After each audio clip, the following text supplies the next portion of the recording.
Astagfirullahaladzim, astagfirullahaladzim, astagfirullahaladzim.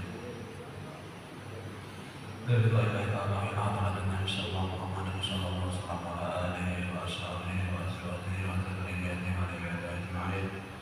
Wa lil muslimin wa muslimat wa mu'minin wa mu'minat khususan ba'dahi syekh. Maka syahadu an la ilaha illallah wa asyhadu anna sayyidina Muhammadan Allahumma wa sallallahu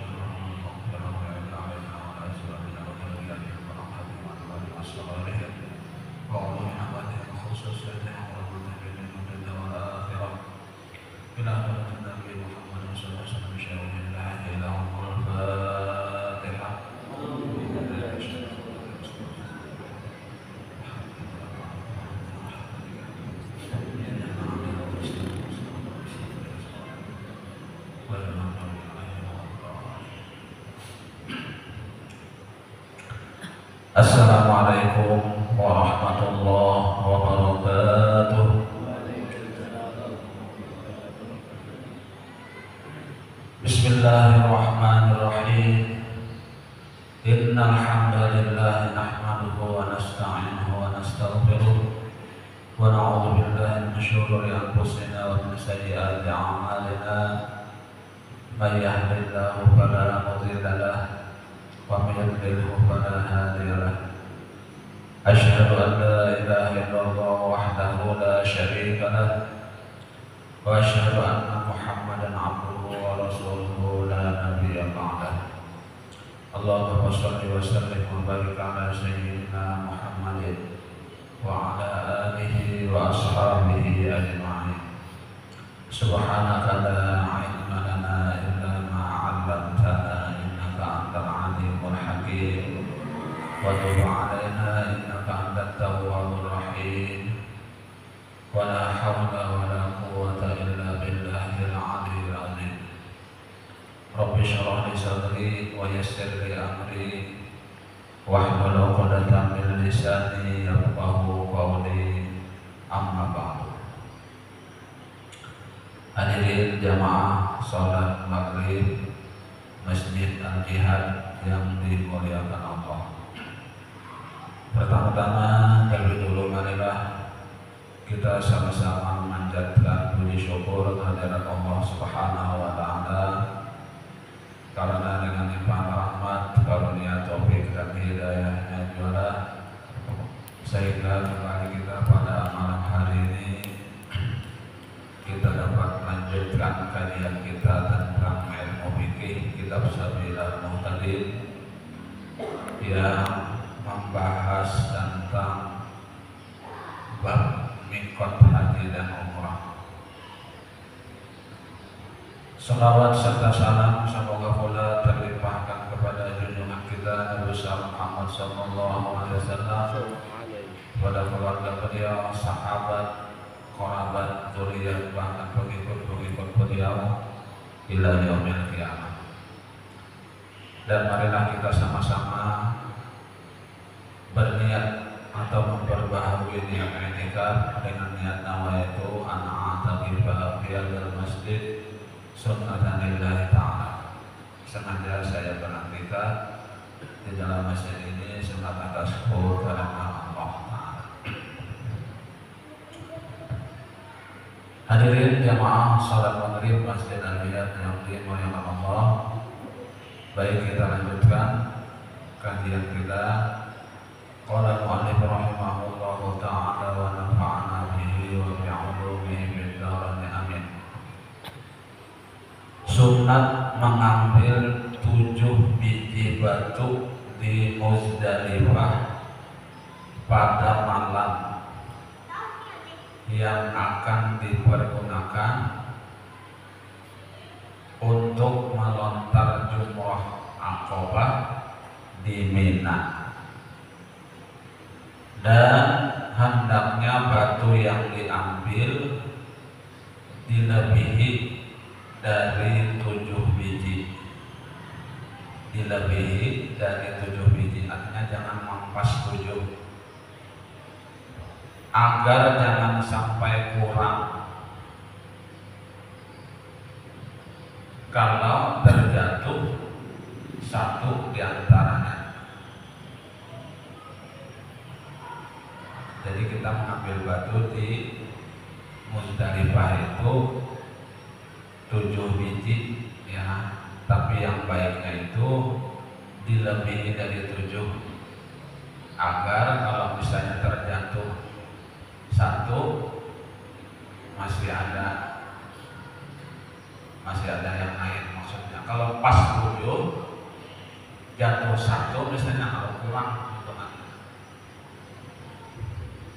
Dan hati-hati ketika kita mengambil batu itu ya kan, batunya itu dicatut-catut, antara batu dengan yang lain dicatut-catut. Apabila bunyi tek-tek berarti batu maknanya. Kadang-kadang ada juga lain batu apa macam-macam, ada tahi unta, tahi kambing, bulat jodoh. Hati-hati ya kan, kalau kamu dikira batu terus yang pindah-pindah bulat, batu semua kadang dicatat. Nah, 25 yang sampai berarti batu. Bila mengatur, tanya itu tahi kambing atau tahi unta.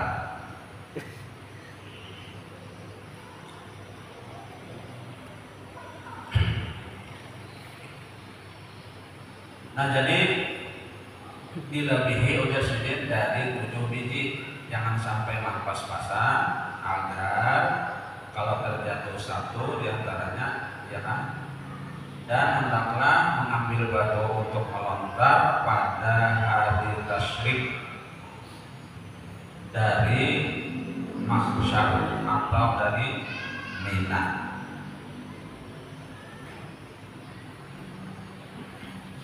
Makruh mengambil batu yang sudah dilontar orang, karena diriwayatkan bahwa batu yang diterima diangkat Allah. Ya, batu yang diterima itu diangkat Allah, dan yang tidak diterima Allah masih tinggalkan di tempat itu. Jadi batu yang diterima itu langsung diangkat Allah.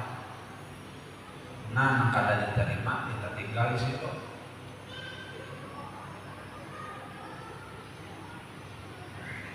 Jadi jangan diambil batu yang sudah dilempar orang, ya kan? Kalau ada orang dilempar, kita ambil lagi, jangan. Kita harus bersedia batu itu mulai dari Muzdalifah tadi mencarinya.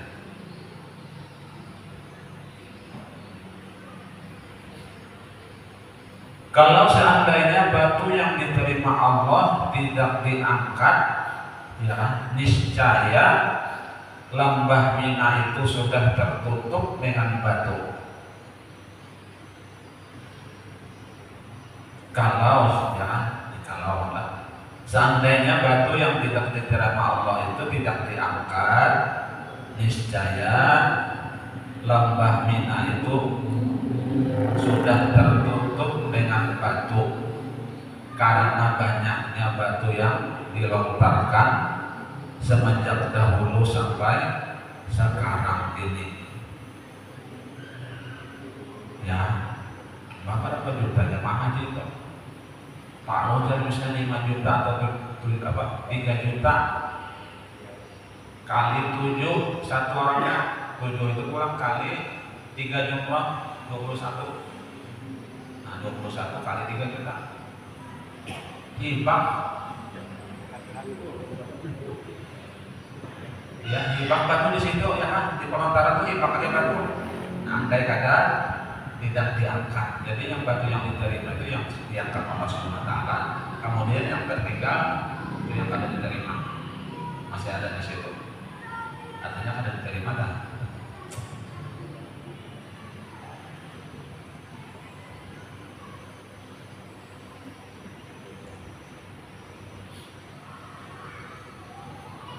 Dan kalau juga dilontar dengan batu yang pernah sudah dilontar orang, memadailah lontarannya, cukup pada dasarnya.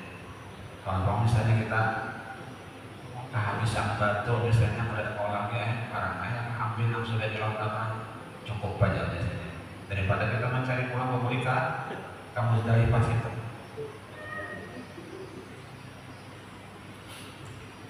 Makruh mengambil batu untuk melontar dari tanah halal.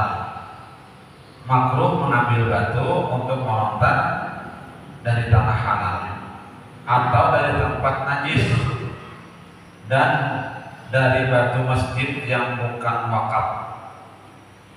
Makruh lah. Kalau misalnya bersangkut batu mulai di kampung, ngalih yang mencari batu sana bersangkut batu mulai di kampung bersangkut ya kan, nah itu makruh.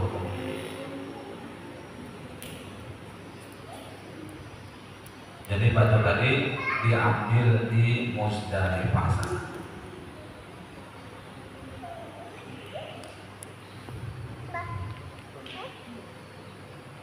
Maksudnya di tanah halal itu di luar kota Mekah ya.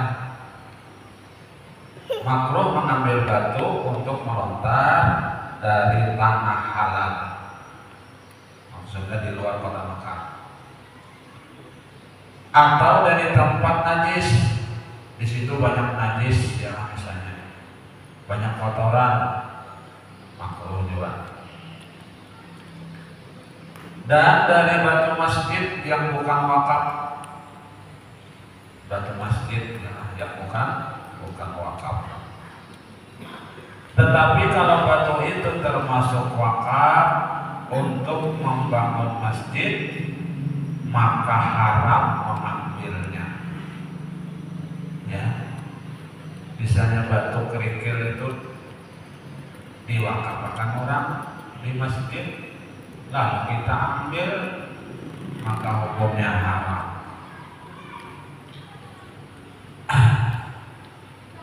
Sunat menghentikan talbiyah ketika memulai melontar Jumratul Aqabah karena ia sudah dianggap bertahallul.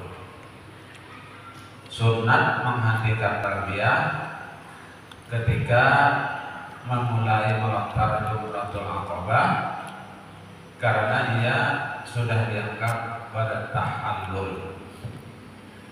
Dan bagi yang berkendaraan hendaknya melontar dari atas kendaraannya sebelum turun dari kendaraan.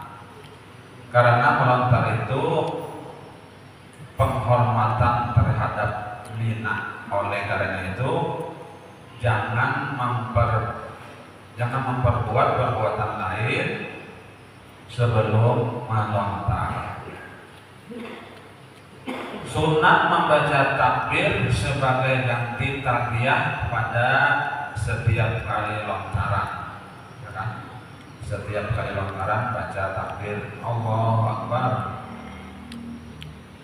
ya kan? Allahu Akbar.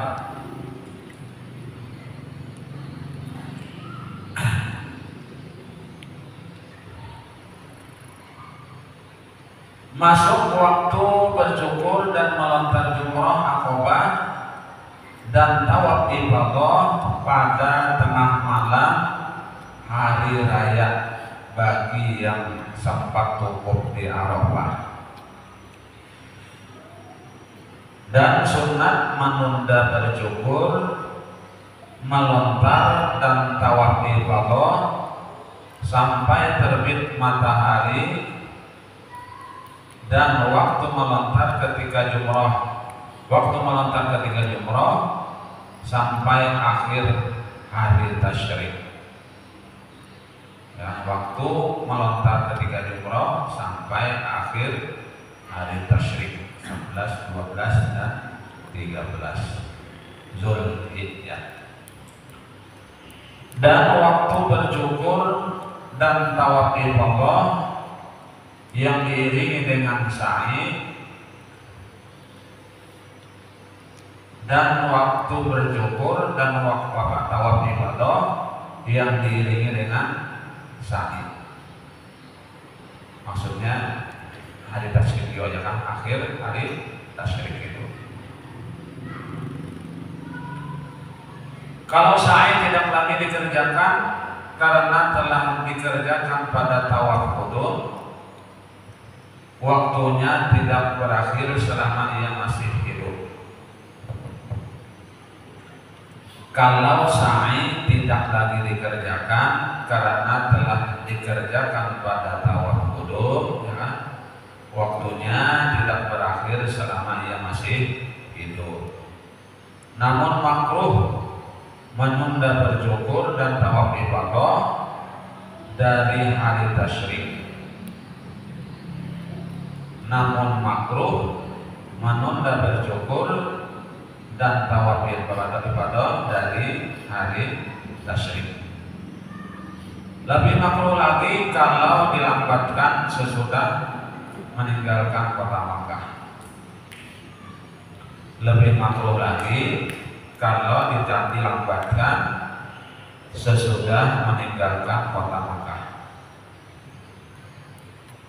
Siapa yang tidak sempat wukuf di Arafah maka tidak boleh meneruskan ihramnya sampai ke tahun berikutnya.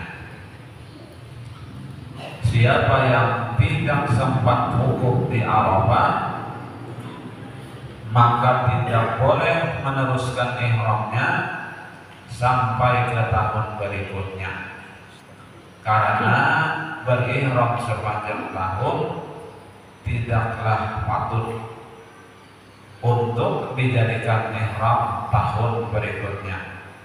Maka seolah-olah waktu ihram itu telah luput,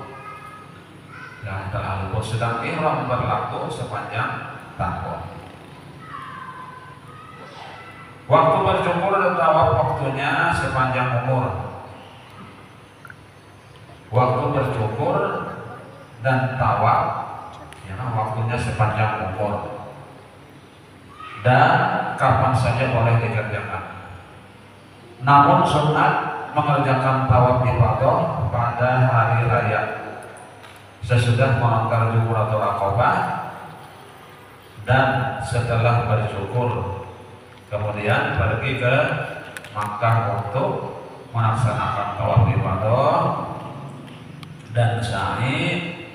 Kalau sa'i tidak dikerjakan sesudah tawaf qudum, nah, kalau sa'i tidak dikerjakan sesudah tawaf qudum. Setelah itu kembali lagi ke Mina agar dapat mengerjakan sholat zuhur di Mina. Wajib bermalam di Mina selama hari tasyrik. Wajib bermalam di Mina selama hari tasyrik. Dan wajib melontar jumroh yang 3 pada setiap hari-hari tasyrik. Pada setiap hari-hari tasyrik. Dan waktu melontar pada hari tasyrik sesudah gelincir matahari. Dan masing-masing jumroh dilontar dengan 7 biji batu. Syekh Ibnu Hajar menulis dalam kitabnya yang bernama Tuhfah, wajib melontar dari arah lembah Batnul Wadi. Wajib melontar dari arah atau lembah Batnul Wadi. Dan tidak boleh dari arah gunung yang berada di belakang jumroh, seperti yang diperbuat oleh kebanyakan orang awam. Maka apa yang mereka perbuat tidaklah dianggap melontar.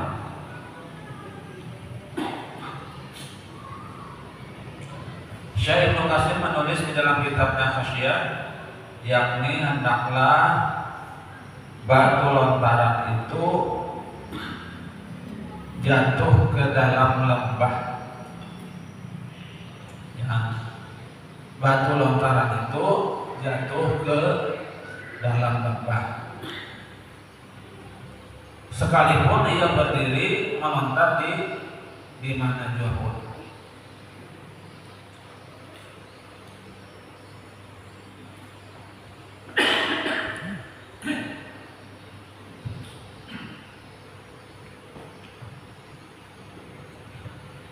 Syekh Ramli menulis di dalam kitabnya Nihayah,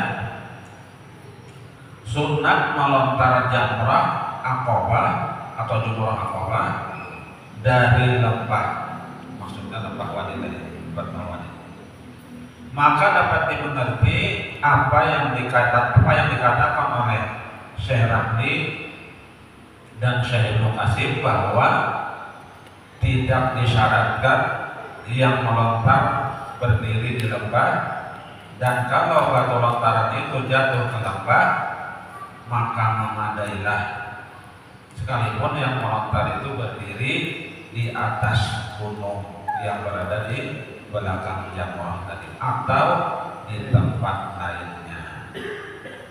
Pendapat ini sama dengan pendapat Kastalani di dalam Syarah Bukhari yang katanya telah sepakat para fuqaha bahwa dari mana saja tempat berdiri melontar boleh saja, baik yang melontar itu menghadap atau menganan atau mengiring, baik yang melontar itu menghadap baju jumrohnya atau menganan atau mengiring atau berdiri di atas gunung atau di bawah lembah atau di pertengahannya. Namun yang diperselisihkan itu dari mana yang lebih afdol, ya, dari mana yang lebih afdol. Kalau menurut di atas tadi yang lebih afdol itu wajib melontar tadi dari lembah Batnul Wadi. Sunat bagi yang melontar jumroh Aqabah pada hari raya itu menghadap ke jamrohnya, jangan menghadap. Sedang sebelah kanannya Mina dan di sebelah kirinya kota Makkah, menghadap.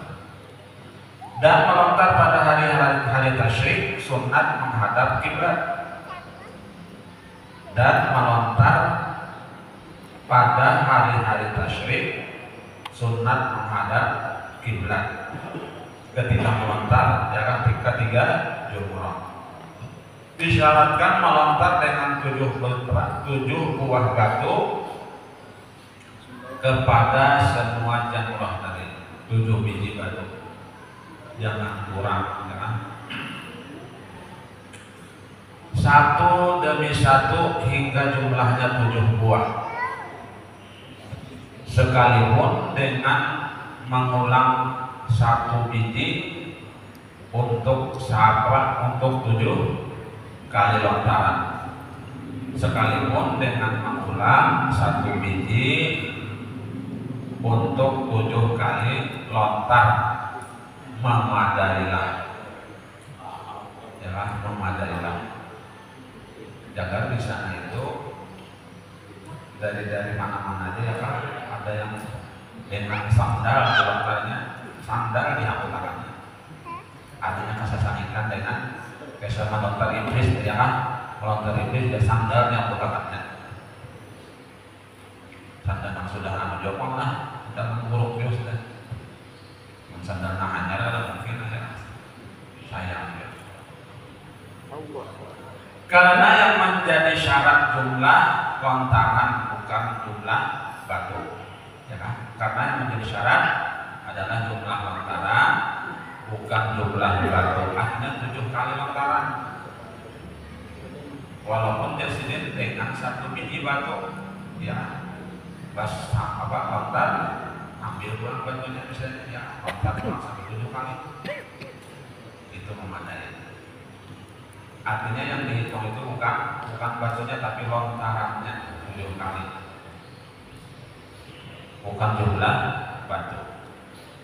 Karena itulah kalau dilontarkan 7 biji batu sekaligus, maka hanya dianggap 1 kali lontaran saja, ya kan? Amun jumlah batunya, ya kan, misalnya jumlah batunya harus 7 sekali lontaran, itu 7-7-nya sah, jadi tidak, ya, kadang-kadang ini yang dihitung jumlah lontarannya bukan jumlah batu. Jadi 7 biji sekali lontar, sekali itu namanya sekali kalau 7 kali jadinya. Nah, tapi kalau 1 kali 1 biji batu 7 kali melontar, 7 kali kan. Walaupun 1 biji batu.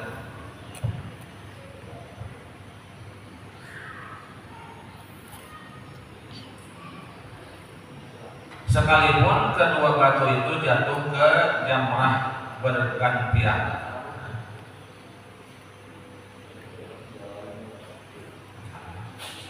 Kalau dilontar 2 biji batu sekaligus, misalnya, kalau dilontar 2 biji batu sekaligus, maka dihitung hanya sekali. Sekalipun kedua batu itu jatuh ke jamrah bergantian. Kalau dilontar 2 biji batu dengan berurutan, maka dihitung 2 kali. 2 kali lontaran sekalipun kedua biji batu itu jatuh ke dalam jamrah bersamaan waktunya, ya kan?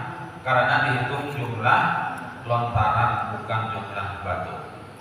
2 biji misalnya sekali lontar tapi bukan urut, ya kan? Pak. Nah, itu 2 kali dongannya. Asal jangan pain baik 2 biji itu sekali aja.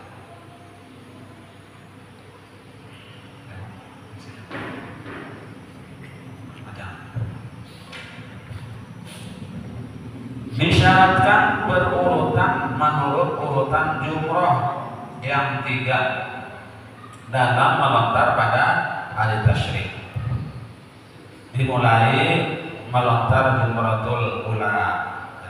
Jumratul ula dulu ialah yang terletak dekat masjid Haid.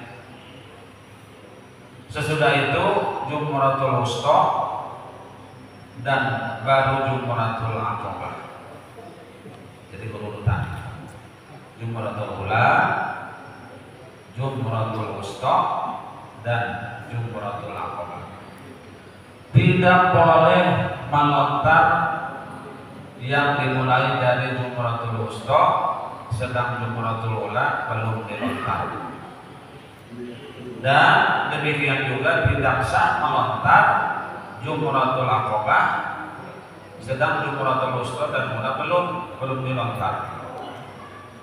Kalau urutan ini dipaling, umpamanya dimulai dari jumratul aqabah baru jumratul wusta dan jumratul ula, maka yang dihitung adalah lontaran jumratul ula saja. Jadi berurutan, ya. Jangan sampai bolak-balik. Jumratul ula, jumratul wusta dan jumratul aqabah. Amun dibaliknya mulai jumratul aqabah, jumratul wusta, jumratul ula. Nah, itu dihitung hanya berapa lontarannya kepada jumratul ula aja di sini. Disyaratkan pula melontar setiap jumrah 7 kali dengan yakin. 7 kali dengan yakin. Kalau merasa ragu tentang jumlah lontaran, apakah sudah cukup 7 kali atau 6 kali, maka diambil jumlah yang diyakininya, yang diyakinkan berdasarkan angka yang terkecil dan diteruskan ditambah menjadi 7 kali lontaran. Sama aja kita sampai apa? Ragu misalnya rakaat sholat, ya rakaat sholat ya ragu misalnya 3 ke 4 masalahnya supaya nasar 3 ke 4 ragu, ambil yang 3, jangan ambil yang 4. Nah, kayak 7 melontar tadi 6 ke 7 sudah, 6 ke 7 kan, ambil yang 6 tambah hisab ini sekali lagi. Nah, itu caranya.